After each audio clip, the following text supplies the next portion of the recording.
Hallo und herzlich willkommen bei Häkeln mit Voltusa. In dem heutigen Video häkeln wir gemeinsam ein Eulenwindlicht. So schaut das Ganze bei Nacht aus. Ihr könnt das natürlich auch in vielen verschiedenen Farben machen, wie ihr seht. Das ist wirklich eine wunderschöne Deko-Idee. Wir häkeln jetzt heute in dem Video eine weiße Eule. Ich verwende hierzu Acrylwolle, eine Häkelnadel mit 3 mm Stärke, Nadel und Schere. Wir brauchen hier, also wie gesagt, unseren Hauptton oder ihr macht sie halt bunt. Ne? Ich verwende Acrylwolle, die für eine Nadelstärke von 3 bis 4 mm geeignet ist. Ne? Solltet ihr eine dünnere Acrylwolle verwenden, wird die Eule halt ein bisschen kleiner, ist die Wolle etwas dicker, wird die Eule halt ein bisschen größer. Ne? Ich verwende hier gerne Acrylwolle, weil das ist dann jetzt nicht so schwer. Ne? Und es wird nachher ein bisschen formstabiler. Und wenn ihr das draußen in die Sonne hängt, verblassen die Farben auch nicht so sehr. Ich meine, bei Weiß ist es jetzt ziemlich egal, aber wenn es halt in bunt sein soll, verwendet lieber Acrylwolle. Für den Schnabel verwende ich braun, sowie für die Füße genau den gleichen Ton. Ne? Wir brauchen noch hier einen kleinen Stock oder so ein kleines Ästchen halt. Und wir häkeln das Ganze um einen Eisenring. So, ich lege das mal auf die Seite. Also hier ist der Ring. Den Link dazu, wo ich meine her habe, mache ich euch alles unten in die Videobeschreibung rein. Ne? Das hier ist jetzt heute mein Ast. Ja, der ist so circa 20 cm, würde ich sagen. Ne? Das könnt ihr aber ganz beliebig halt anpassen, ne? Was ihr so findet an kleinen Stöcken. Ne? So, das legen wir uns erstmal auf die Seite. Wir starten jetzt mit dem Hauptteil unserer Eule. Also hier oben an diesem Ring. Den fangen wir jetzt zum Häkeln an und häkeln halt das Ganze nach unten. So, da holen wir uns mal unsere Wolle. Wir starten das Ganze. Hier ist unser Ring. Wir machen uns eine Schlaufe. So. Und halten uns das Ganze hier an. Ne? Was ich jetzt gerade eben vergessen habe zu sagen, wir brauchen natürlich hier noch 2 Holzperlen, ne, für die Augen. Könnt ihr aber auch Knöpfe verwenden. So, wir machen uns jetzt hier erstmal eine Schlaufe. Dann halten wir uns dieses Stück hier so an unseren Ring. Und jetzt stechen wir immer einmal so hier durch diesen Ring, einmal hier rein, holen uns den Faden und häkeln eine feste Masche. Ne? So, hier diesen Anfangsfaden, den könnt ihr ruhig ein bisschen mit einhäkeln. Dann brauchen wir das später nicht zu vernähen. Mein Ring hier ist 10 cm im Durchmesser. Das ist die ideale Größe dazu. Ich häkel mir jetzt hier insgesamt 70 feste Maschen. Ja? Solltet ihr jetzt einen kleineren Ring haben, könnt ihr das Ganze natürlich anpassen, zum Beispiel dann auf 60 Maschen oder so. Ne? Es darf halt nicht allzu feste hier gehäkelt werden, sonst schwellt sich das Ganze nachher zu sehr. So, also hier bei 10 cm eignen sich wirklich 70 feste Maschen, ja, eigentlich am besten. Ne? Also ich mache das jetzt hier mal weiter und dann bin ich gleich wieder da. Wenn ihr dann diesen Ring hier mit euren insgesamt 70 festen Maschen hier locker umhäkelt habt, kommt ihr hier wieder an. So schaut das Ganze aus. Und wir verbinden das Ganze jetzt, indem wir in die erste Masche hier wieder einstechen und uns eine Kettmasche ziehen. So, und dann haben wir das schön zu einer Runde geschlossen. Ne? So, es geht weiter mit unserer nächsten Runde. Aber achtet darauf, wenn ihr hier diese Kettmasche macht, ja, dass hier wirklich die ganzen Maschen einwandfrei außen rumliegen, ne? Dass ihr hier nichts verdreht habt. So, es geht weiter mit unserer nächsten Runde und in der häkeln wir jetzt in jede Masche einfach wieder eine feste Masche hinein. So, überall eine feste Masche rein. Eine Runde. Habt ihr dann hier diese Runde mit festen Maschen gehäkelt, schließen wir auch hier wieder diese Runde mit einer Kettmasche in die erste Masche. Ja? So, wir starten mit unserer nächsten Runde und in der häkeln wir uns jetzt 3 Luftmaschen. Diese 3 Luftmaschen sind unser Steigestäbchen. Es wird auch mitgezählt als unser erstes Stäbchen. Wir häkeln jetzt hier in dieser Runde, wo jetzt kommt, überall ein Stäbchen in jede Masche hinein. So, ich zeige es euch mal noch mal langsam. Ups, so. Also für ein Stäbchen einmal Umschlag um die Nadel, einstechen, Faden holen, einmal abmaschen und zweimal abmaschen. So, das ist unser Stäbchen. Ne? Da häkeln wir überall in jede Masche, wie gesagt, ein Stäbchen rein. Also einmal komplett rundherum. So, habt ihr das dann geschafft und seid einmal hier außen rum, schließen wir auch hier wieder unsere Runde, indem wir jetzt gerade hier so zwischen der ersten und zweiten Masche, könnt ihr einfach so mittendrin einstechen und euch eine Kettmasche ziehen. Na? So, zack, da ist er schon zu. Wir starten wieder die nächste Runde, machen wir eine Luftmasche, so dass wir quasi einen Schritt nach oben kommen, ne? Wie unser Steige, feste Masche, nennen wir es so. So. Und jetzt häkeln wir wieder überall eine feste Masche hinein. So, also eine Runde feste Maschen wieder. Diese Runde dann hier geschafft. Auch diese wieder beenden, indem wir in die erste Masche einstechen und uns eine Kettmasche ziehen. Ne? So, ich erkläre euch jetzt die nächsten Runden, denn dieses Muster wiederholt sich noch zweimal. Ne? Also wir haben jetzt hier diese Runde mit den festen Maschen gehäkelt. Es folgt jetzt wieder eine Runde mit Stäbchen, eine Runde mit festen Maschen, eine Runde wieder mit Stäbchen und wieder eine Runde mit festen Maschen. Ne? Ihr schließt das Ganze immer zu einem Kreis, indem ihr das mit einer Kettmasche hier verbindet. Und bei den Stäbchen müsst ihr halt aufpassen, dass ihr jetzt zuerst hier 3 Luftmaschen als euer Steigestäbchen häkelt, ja? So, ich mache diese Runden jetzt mal weiter und bin gleich wieder zurück. Hier bin ich wieder zurück. Ich habe jetzt meine Runden hier fertig gehäkelt. Also ich gehe es noch mal kurz mit euch durch. Wir haben hier gestartet mit unserem umhäkelten Ring. Es folgte eine Runde mit festen Maschen, eine Runde mit Stäbchen, eine Runde mit festen Maschen, Stäbchen, festen Maschen, Stäbchen und wieder eine Runde mit festen Maschen. Ne? So schaut das Ganze dann aus. Und jetzt starten wir mit unserem typischen Granny-Muster. So, hierzu gehen wir wieder hoch mit unseren 3 Steigeluftmaschen und es folgen jetzt insgesamt noch 2 Stäbchen, dass wir also immer 3 Stäbchen haben. Ne? So, das zweite und das dritte. Ne?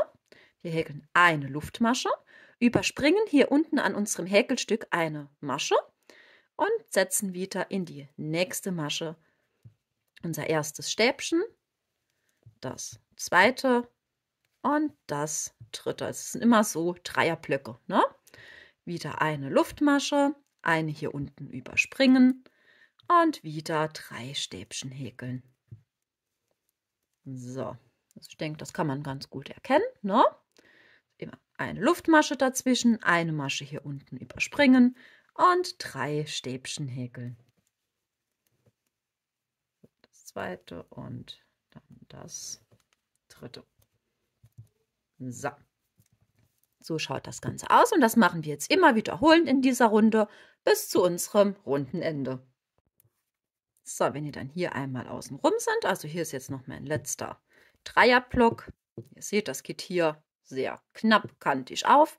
Solltet ihr jetzt irgendwie mit den Maschen nicht ganz hinkommen, wenn ihr das irgendwie verändert habt, könnt ihr ruhig hier in dieser Runde ein bisschen tricksen und zum Beispiel dann hier 2 Stäbchen in eine Masche machen. Ne? Das fällt später gar nicht auf. So, wir machen jetzt hier noch eine Luftmasche, stechen jetzt hier bei diesem ersten Block wieder so dazwischen ein und ziehen uns wieder eine Kettmasche. Ne? Dass das Ganze wieder zu einem Kreis halt geschlossen ist.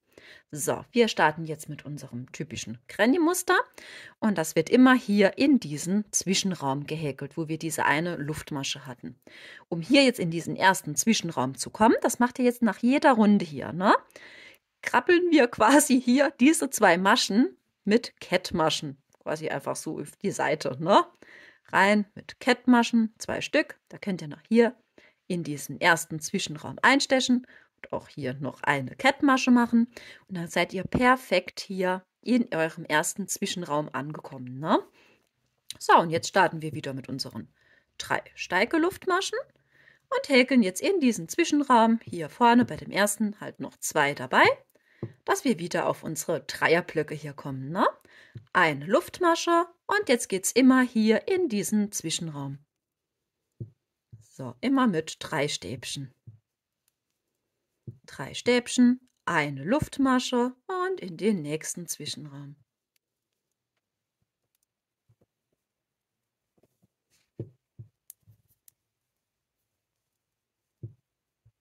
So, eine Luftmasche und 3 Stäbchen. So. So schaut das Ganze dann aus. Also es kennen ja schon viele eigentlich dieses typische Granny-Muster, ne? Wenn ihr hier hinten wieder angekommen seid, klinke ich mich jetzt gleich wieder ein und zeige euch, wie wir das Ganze wieder verbinden. Bin ich wieder zurück. Also ich bin jetzt hier hinten bei meinem letzten Zwischenraum angekommen. Ne? Da häkelt ihr natürlich dann wieder hier eine Luftmasche. Ne? So, und jetzt setzen wir hier wieder mit einer Kettmasche in diese ersten Steigeluftmaschen hier oben, ne? In diesen Zwischenraum einfach einsetzen und eine Kettmasche ziehen. So, dann ist die Runde auch wieder zu. Und wir wiederholen halt dieses System, wie ich euch eben das gesagt habe, dass wir hier an diesen Stäbchen entlang mit Kettmaschen uns rüberwurschteln hier in diesen ersten Zwischenraum. So, und dann können wir wieder ganz gewohnt hier unser Granny-Muster starten. Ich erkläre euch jetzt gerade die nächsten Runden. Also ihr zählt jetzt hier unten diese Runde mit, ne, wo wir dieses erste Muster mit diesen 3 Stäbchen begonnen haben. Das ist unsere erste Runde, das war die zweite. Und ihr häkelt jetzt dieses Muster so weit wiederholend entlang, bis wir auf insgesamt 11 Runden angekommen sind. Ja? So insgesamt 11 Runden mit diesem Granny-Muster häkeln. Ich mache die schnell und bin gleich wieder zurück. Bin ich wieder zurück. Also ich habe jetzt insgesamt hier mit dieser hier unten, na, wie ich euch eben das erklärt habe, 11 Runden hier gehäkelt. Ich bin jetzt hier oben am Schluss angekommen. Da beenden wir das Ganze wieder mit einer Kettmasche. Ich steche jetzt immer noch in die nächste Masche auch ein und mache hier erneut eine Kettmasche. Ne? Wir schneiden uns den Faden ab und ziehen den uns einfach einmal durch. So, dass das Ganze zu ist. Und jetzt holen wir uns eine Nadel. Am besten holt ihr so eine Stopfnadel halt. Fädelt euch erneut ein neues Stück Faden ein, ne, von unserer Wolle. So, jetzt halten wir uns das Häkelstück so hin, holen unsere Nadel. Und jetzt gehen wir immer hier durch diesen Zwischenraum. Ne? Also einmal hier rein, hier raus, also einmal unten drunter, oben drüber. So, dass wir das hier einmal durchschweben. Seht ihr das? Ja, ne? So, dann ziehen wir uns jetzt hier einmal rundherum diesen Faden hier. Immer einmal unten drunter, oben drüber, ne? Einmal durchschweben halt. So, immer hier durch diese letzte Runde, diesen Zwischenraum halt.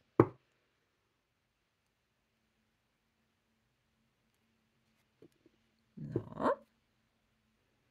Wenn ihr dann hier angekommen seid, hier haben wir eben eingestochen, hier sind wir jetzt rausgekommen.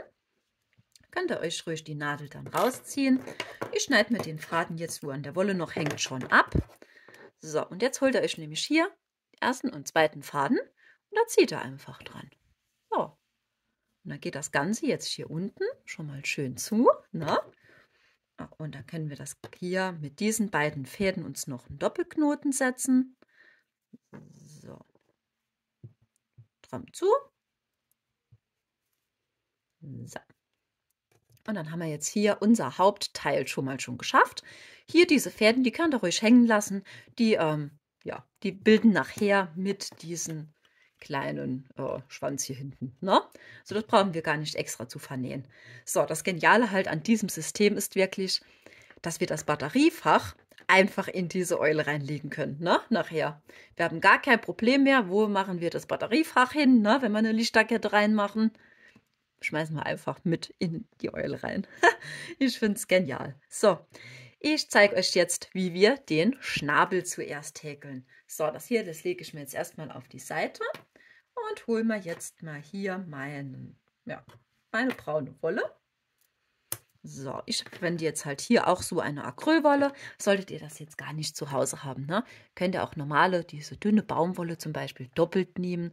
Oder halt dickere Baumwolle. Es muss ich halt nur mit einer 3 mm Häkelnadel hier häkeln lassen. Ne? Also hier für die Eule, klar, die Acrylwolle. Aber diesen kleinen Schnabel, da könnt ihr ruhig irgendwas an Wolle halt verwenden, was euch gefällt. Das macht am Gewicht nachher nicht so viel aus. So, wir starten das Ganze jetzt mit einer Schlaufe zuerst mal und häkeln uns jetzt 2 Luftmaschen. So, 2 Luftmaschen. Jetzt stechen wir in die erste Luftmasche hier unten wieder ein und setzen in diese Masche 2 feste Maschen, also eine Verdopplung, ne? In die gleiche Masche. So, 2 feste Maschen, den Anfang so ein bisschen stramm ziehen Wie es geht weiter mit einer Wendeluftmasche. Wir drehen uns das Häkelstück um. So, jetzt haben wir hier oben ja unsere beiden Maschen. Diese werden jetzt beide verdoppelt, also je 2 feste Maschen in eine Masche häkeln, dass wir hier jetzt insgesamt 4 feste Maschen haben. Ne? So, wir machen uns wieder eine Wendeluftmasche, drehen das Ganze wieder und jetzt verdoppeln wir die erste Masche. So, also eine Verdopplung. Jetzt häkeln wir hier entlang feste Maschen. Die erste, die zweite und hier in die letzte Masche wieder eine Verdopplung. So, also es war jetzt hier in dieser Runde die erste verdoppelt und die letzte und dazwischen halt feste Maschen. Ne? Wieder eine Wendeluftmaschen, das Ganze drehen und jetzt haben wir hier oben 6 feste Maschen und da häkeln wir in jede Masche einfach eine feste Masche hinein.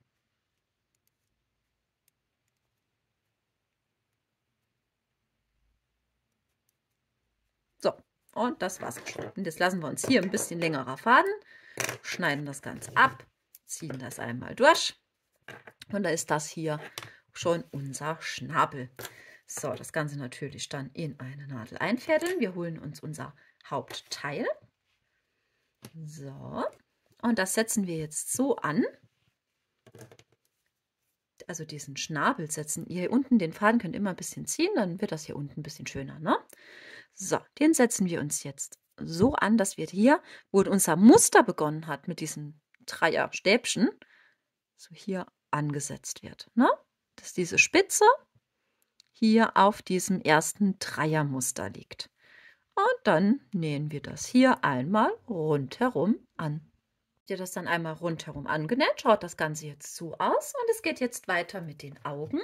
Ich zeige es euch mal nochmal. So, die häkeln wir natürlich zweimal, ne? Wir starten das Ganze von innen und häkeln nach außen. So, ich mache das jetzt halt hier auch wieder in weiß. Ich denke, ihr könnt das natürlich auch die Eule ganz bunt machen, ne? Also das ist ja natürlich euch überlassen. So, wir starten mit einem Fadenring und häkeln in diesen Fadenring 6 feste Maschen hinein.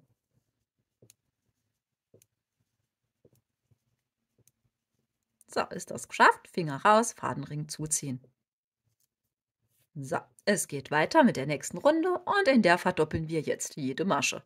So, verdoppeln, klar, bedeutet immer 2 feste Maschen in eine Masche hineinhäkeln, ne?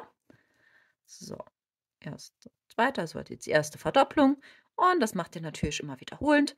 In jede Masche eine Verdopplung, dass wir auf insgesamt 12 Maschen in dieser Runde kommen. Ihr diese Runde dann geschafft, könnt ihr euch jetzt einen runden Markierungsfaden holen. Ich hole mir gerade hier dieses abgeschnittene Stück von dem Schnabel, wo ich eben vernäht habe. Das reicht schon völlig aus. Das legen wir uns hier so dazwischen ein, dass uns das jetzt halt hier jede neue weitere Runde markiert. Es geht weiter mit einer festen Masche und die nächste Masche wird verdoppelt. So, verdoppelt sind immer 2 feste Maschen in eine, ne? So, also immer wiederholend, eine feste Masche und eine Verdopplung. So, das machen wir jetzt hier, bis wir an unserem Markierungsfaden angekommen sind. Dann hier an eurem Markierungsfaden angekommen, holt ihr euch diesen so von hinten und klappt ihn einfach über das Häkelstück drüber. Ne? Das machen wir immer so nach jeder Runde, einfach immer hin und her klappen und da haben wir direkt prima die Runde markiert. Es geht jetzt weiter mit 2 festen Maschen. So, 1, 2 und einer Verdopplung. So, auch das machen wir immer wiederholend bis zu unserem runden Ende. Also 2 feste Maschen, eine Verdopplung. In der nächsten Runde, ich sage es euch direkt schon, häkeln wir dann 3 feste Maschen und eine Verdopplung. Auch das immer wiederholend, ja? Also ich mache jetzt mal diese beiden Runden hier weiter und bin gleich wieder da. Habt ihr diese Runden dann geschafft? Also hier jetzt war meine letzte, wie ich euch eben gesagt habe, mit 3 festen Maschen und einer Verdopplung auch immer wiederholend, ne?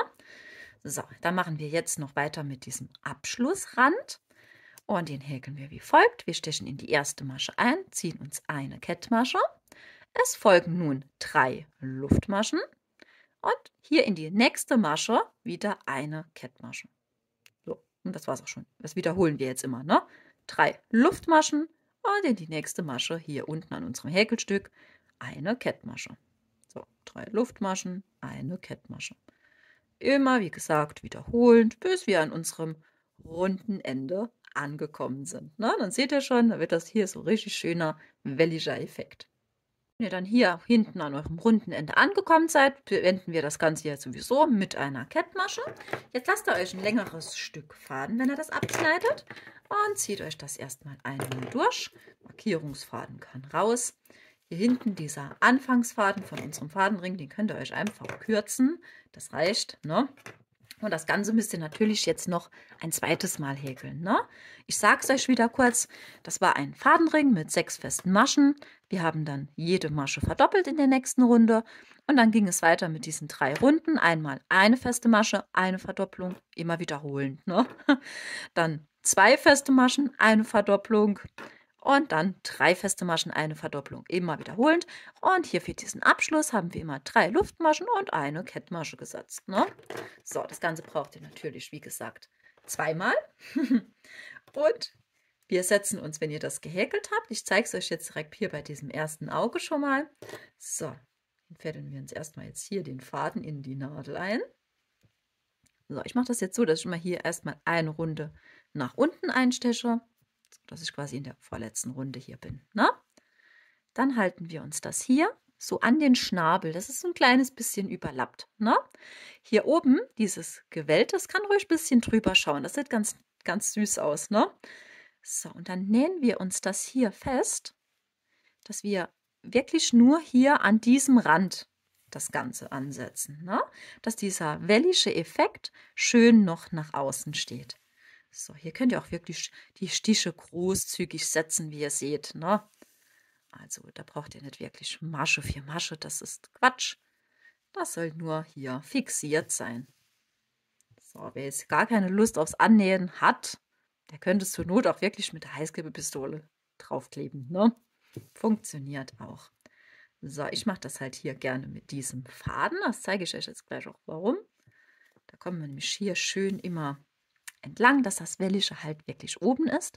Und wenn ihr dann einmal hier komplett außen rum seid, so, ich habe hier noch ein paar Stiche, so, jetzt aber, dann führe ich mir nämlich die Nadel so genau zwischen dem Häkelstück und dem Auge entlang, dass ich genau hier in der Fadenring mit der Nadel rauskomme, ne? So, und dann brauche ich jetzt erstmal eine, ja, kleinere Häkelnadel. Ach, kleinere Häkelnadel. Eine Nadel, ne? Für die Perle einzufädeln.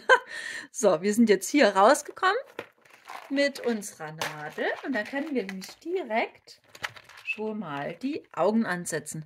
Wie gesagt, ihr könnt natürlich auch hier schöne Knöpfe oder irgendwas, ne, annähen. Also das ist völlig euch überlassen. Mir gefällt halt die Version mit diesen dunklen Holzperlen mega gut. So, die fädel ich mir jetzt einfach hier ein. Und dann steche ich einmal komplett hier durch. Und dann habe ich direkt schon das Auge hier mit dran, ne? Das könnte man jetzt hier noch außenrum mit Glitzersteinen verschönern. So gibt es mega schöne Ideen halt, ne? So, ich nehme mir das Ganze jetzt noch fest, indem ich einmal so durchgehe, gerade so durch eine Masche. Wir haben noch eine Schlaufe, einmal durch die Schlaufe. Diesen Vorgang könnt ihr ein paar Mal wiederholen. Und dann ist das Perlchen hier schön verknotet, ne? So, ich mache das jetzt gerade mal nur 2 Mal. Wie gesagt, das könnt ihr natürlich auch noch öfter machen, ne? So, perfekt. Und dann haben wir das erste Auge auch schon mit dran. Das gleiche macht ihr natürlich hier mit dem zweiten Auge. So, das Ganze dann mit 2 Augen schon mal aus, ne? Da haben wir es schon bald geschafft. Es geht jetzt weiter mit den Ohren. Das zeige ich euch jetzt. So, die Ohren mache ich in der gleichen Farbe wie die Haupteule halt, ne? Wir legen uns diese Eule jetzt einmal so auf die Seite. Und dann hier ungefähr, wo die Augen sind, ne, da könnt ihr euch dran orientieren. Stechen wir jetzt einmal hier so durch diesen Ring hier oben einmal durch, setzen uns den Faden an und ziehen uns den jetzt erstmal eine Schlaufe. So, ne? Dann geht es weiter hier. Einfach hier entlang häkeln wir jetzt an diesem Ring, ne? Es geht weiter mit einer festen Masche, dann in die nächste Masche ein halbes Stäbchen. Es folgt ein Stäbchen. So. Und jetzt ein doppeltes, ne? Für das Doppelte macht ihr einfach hier zweimal den Umschlag an der Nadel. Rein, einmal abmaschen, zweimal und dreimal. So, das ist dann unser doppeltes Stäbchen. Es geht weiter mit 3 Luftmaschen und wieder hier ein doppeltes Stäbchen. So quasi, was wir jetzt eben hier hochgehäkelt haben, häkeln wir jetzt einmal wieder rückwärts. Ne? Also ein doppeltes Stäbchen. Oh, Moment, Wolle. So, diesen Anfangsfaden, ich weiß nicht, ob ihr das gerade gesehen habt, ich lasse mir den einfach immer so ein Stück mitlaufen und dann kann man das ein bisschen kürzen und dann braucht ihr den nicht zu vernähen. Ne? So, also ein doppeltes Stäbchen. Es geht wieder weiter mit einem normalen Stäbchen, einem halben Stäbchen, so, einer festen Masche und in die nächste eine Kettmasche. So, dann einfach Faden abschneiden und einmal durchziehen. So, und dann ist das hier jetzt unser Ohr. Ne? So, diesen Faden vernähen wir uns. So, ich ziehe mir den gerade einmal hier hinten so ein bisschen durch die Maschen. Und das Ganze abschneiden. So. Und dann ist das hier jetzt unser erstes Ohr. Das Ganze machen wir natürlich gegenüberliegend erneut. Ne? So, da könnt ihr euch ungefähr abmessen. Das sind so 10 Maschen. Wenn ihr euch jetzt hier diese andere Seite hier anlegt, ne? Wir wollten das Ganze ja nicht hier einstechen, dass die linken Maschen nachher vorne sind. Wir wollen ja rechte Maschen nach vorne häkeln. Also zählen wir uns jetzt einfach hier, wo unser Rand ist vom Auge, einfach so 10 Maschen ab. So, dann steche ich jetzt gerade einmal mit meiner Häkelnadel hier schon rein und beginne jetzt das gleiche zu häkeln wie hier eben. So, ich erkläre es euch wieder schnell kurz, dass das Video alles nicht so lang, so zäh wird. Wir starten mit einer Kettmasche, eine feste Masche, ein halbes Stäbchen, ein doppeltes Stäbchen, 3 Luftmaschen, doppeltes Stäbchen, Stäbchen, halbes Stäbchen, feste Masche, Kettmasche. Ne? Also einmal hier hoch. Hier haben wir die Lücke mit den 3 Luftmaschen und einmal wieder runter. Das machen wir jetzt genau hier auf der anderen Seite. Das gleiche. Habt ihr dann beide Ohren hier fertig gehäkelt, zeige ich euch jetzt, wie ihr noch diesen Ohrpinsel hier oben macht. So, also wir setzen das jetzt an, hier in dieser Schlaufe. Ne? Dazu habe ich mir jetzt hier 4 Fäden einfach von der Wolle abgeschnitten. Das sind so circa 20 cm. Ihr könnt das auch kürzer machen. Mir fällt es dann halt leichter, das Ganze anzuknüpfen, wenn das ein bisschen länger ist. Ne? Dann muss ich halt manchmal mit diesem ganzen Wollschnipseln hier leben. Aber das fällt mir einfach leichter. So, wir knüpfen jetzt diese 4 Fäden. Also pro Ohr braucht ihr 4 Fäden.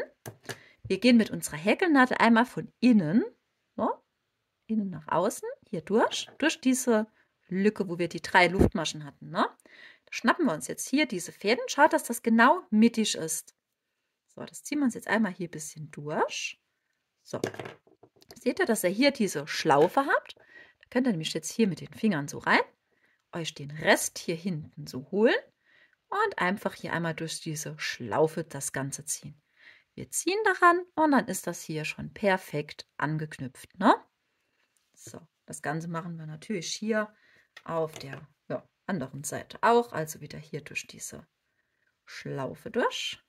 Und einmal so. Ups. Da man sich dann immer ein bisschen beeilen will, ne? So, Schlaufe, Enden schnappen, einmal durch und dran ziehen. So, fertig.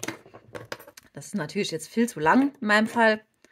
So, das schneiden wir uns jetzt noch auf die gewünschte Länge einfach zurecht. Ne? So, das ist so circa 2 cm bei mir. So, machen wir hier genau das Gleiche. So, achtet natürlich drauf, dass das ungefähr gleich ist, ne? Auf beiden Seiten. So, es geht jetzt weiter mit unserem Stock und unseren Füßen.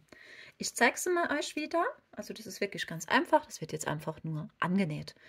Ich verwende jetzt hier halt gerne wieder die gleiche Farbe wie bei dem Schnabel.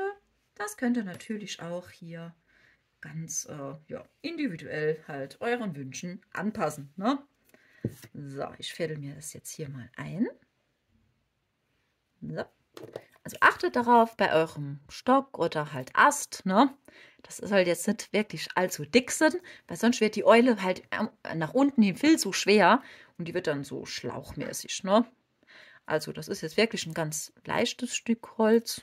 Ja, das wird so circa 2 Zentimeter im Durchmesser sein und circa, ja, 20 Zentimeter lang, ne? Könnt ihr natürlich kürzer oder länger machen. Ganz, was ihr so findet, ne? Was euch halt gefällt.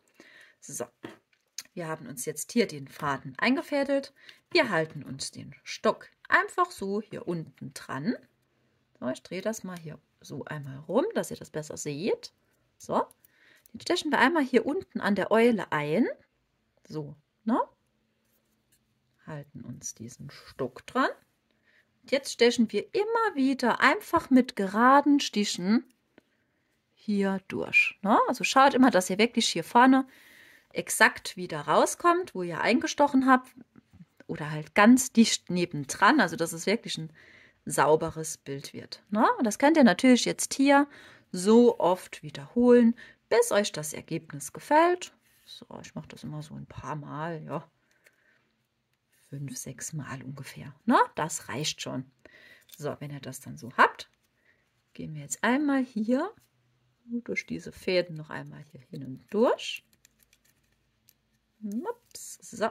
Und dann können wir uns nämlich hier in Anfang und Endfaden perfekt wieder mit einem Doppelknoten anknoten, das Ganze. So.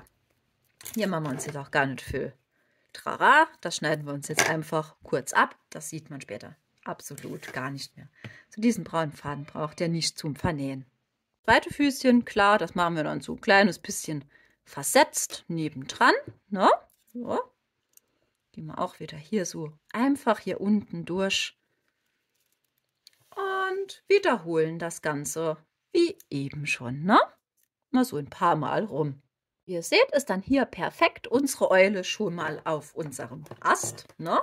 Jetzt machen wir weiter hier hinten mit unserem Abschluss, mit diesem, ja, Schwänzchen halt hier unten. Ne? Dazu holen wir uns auch wieder unsere Wolle. Ich halte mir das jetzt immer erstmal ungefähr so dran, wie lange ich das hier unten möchte. Klappt mir das einmal so rum und wieder einmal runter, dass ich ungefähr die Länge weiß von einem Strang. Ne? Das sind jetzt hier so, ja, gute 30 Zentimeter, würde ich sagen. Ne? Und das faltet ihr euch jetzt einfach immer so hin und her. Ne? Das könnt ihr immer so überklappen. Dann geht das Ganze ein bisschen leichter. Ich mache das jetzt so oft, dass ich insgesamt 14 Wollstränge hier habe als einzelne Fäden. Ne? 14 Stück davon. Wenn ihr das dann hier wiederholt habt, dass ihr insgesamt hier 14 Fäden habt, könnt ihr euch nämlich einfach hier oben so ratzi-fatzi die Schlaufen hier aufschneiden und dann habt ihr direkt die einzelnen Fäden schon. Ne? So, die knüpfen wir jetzt auch gleich noch hier an der Eule an. So, das zeige ich euch jetzt. Wir holen uns diese Eule, drehen die einmal rum, also mit dem Gesicht nach unten, dass wir hier hinten arbeiten können. Wir holen uns jetzt immer hier von unseren Fäden 2 Stück. Ja, hier habe ich schon mal einen Durchschnitt. Ja, so, jetzt auch. 2 Stück davon und die 2 knüpfen wir immer direkt schon zusammen an. So, da könnt ihr hier euch einfach orientieren, einfach hier unten das Ganze ansetzen, ne? Dass das so mittig nachher nach unten hängt. Einmal durch, das ist das gleiche Prinzip wie eben mit den Ohren, ne? So, da knüpfen wir uns jetzt hier einfach immer so 2 von diesen Fäden hier an. So, hier.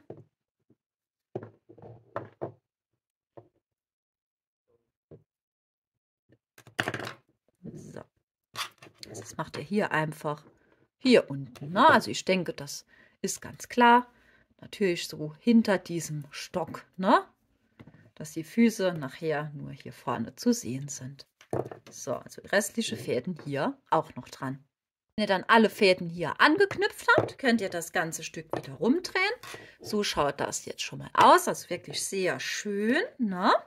So, das könnt ihr euch so glatt nach unten erstmal streifen.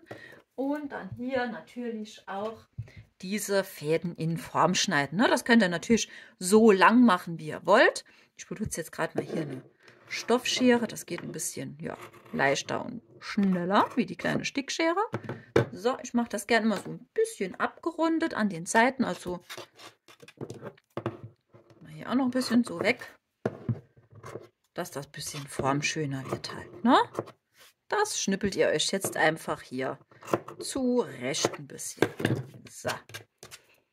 Und dann haben wir das auch schon geschafft. Und jetzt zeige ich euch noch schnell, wie wir diese Aufhängung machen. Ist auch super leicht. Da machen wir es jetzt gar nicht groß Tamtam. Das machen wir jetzt wirklich ganz einfach. Diese Eule spricht ja wirklich einfach für sich. Ne? So, da brauchen wir jetzt nicht noch großartig Kurdeln zu häkeln. Wir fädeln uns jetzt einfach ein Stück Wolle der gleichen Farbe wie unsere Eule ein. So, ich halte mir das jetzt fest. Gehe von innen jetzt mal gerade hier so durch das Ohr. Ne? Einmal so durch. Und knote mir hier direkt schon mal das hier fest. Dann macht einen Doppelknoten. So, einmal. So, das Ganze kürzen. Und jetzt ziehen wir unseren Faden. Ihr könnt das natürlich immer so vor euch legen, wie weit diese Kordel natürlich, also diese Wolle sein soll. Ne? Ich mache das jetzt mal so ungefähr. Schneiden wir hier ab. Also ich habe hier schon ein gutes langes Stück. Ne? Fädeln wir uns die andere Seite quasi hier einmal ein. Und machen hier genau das gleiche. Gehen wir einmal hier durch das Ohr. So, und jetzt könnt ihr hier euch die Schlaufe mal ziehen, wie lang das Ganze sein soll. Ich mache das jetzt gern, dass ich hier oben das nicht einfach so lasse, sondern mir hier das Ganze so ziemlich, ja, nicht mittig, so ein Viertel von hier oben, ne? Einmal hol und mir hier einen Knoten reinmache. So. Und dann kann man das nachher ein bisschen schöner aufhängen, ne? So. Und jetzt zieht ihr euch natürlich hier den Faden so lang, dass das Ganze halt mittig ist, ne? So. Wenn wir das hier haben. So, einmal hier ein bisschen dran ziehen. Und wir verknoten uns noch hier das Ende davon. So dieser letzte Faden, ne? So, verknoten. Rest abschneiden. Und dann haben wir auch hier schon unsere Aufhängung dran, ne? Das bedarf wirklich gar nicht viel mehr. Es soll ja eigentlich diese Eule im Hauptgrund sein, ne? Und nicht die Kordel oben. So, und das war's auch jetzt schon. Unsere Eule ist fertig. Ist ein mega schönes Windlicht, ne? Also ihr könnt ja einfach euch die Lichterkette, habe ich eben schon im Video erwähnt, einfach oben reinlegen. Perfekt, ne? Habt ihr direkt das blöde Batteriefach weg. Weil ich weiß nämlich auch nie irgendwie, wo ich das jetzt hinknotteln, ne? Also verknotteln. Das wird ja mein saarländisches Dialekt prescht heute wieder ein bisschen mit mir durch, ne? Möge es mir verzeihen. Ich weiß einfach nicht immer, wohin mit dem Batteriefach, ne? Jetzt haben wir die Lösung. Wir machen das einfach in die Eule rein. Wenn ihr natürlich das jetzt, ja, gar kein Windlicht hier benutzen wollt, könnt ihr das auch prima an die Wäscheleine hängen, die Eule, und eure Wäscheklammern da zum Beispiel drin verstecken, ne? Oder ihr hängt sie in die Küche und macht euch zum Beispiel, ja, keine Ahnung, Kleinkram, so Knoblauch und sowas, ne? Kann man das prima auch verwenden, ne? Also man hat wirklich so viele schöne, verschiedene Möglichkeiten, ne? Und vor allen Dingen, ja, eine Eule kommt selten allein. Also ich habe schon ganz viele gemacht. Seht ihr auch mal auf meinem Instagram-Profil. Da könnt ihr gerne mal vorbeischauen. Da seht ihr meine ganzen Eulen. Und ihr könnt natürlich mich auch verlinken. Und dann sehe ich auch, wie gesagt, eure fertigen Werke. Das ist immer wunderschön. Vielen Dank, dass ihr das mit mir teilt. Da freue ich mich riesig drüber. So, ich hoffe, das Video hat euch gefallen. Spaß gemacht mit mir. Ihr habt euch eine wunderschöne Eule gehäkelt. Lasst es mich gerne wissen in den Kommentaren und lasst mir einen Daumen oben da natürlich, wenn es euch gefallen hat. Und ich freue mich schon auf jeden Fall auf das nächste Video. Bis bald. Tschüss.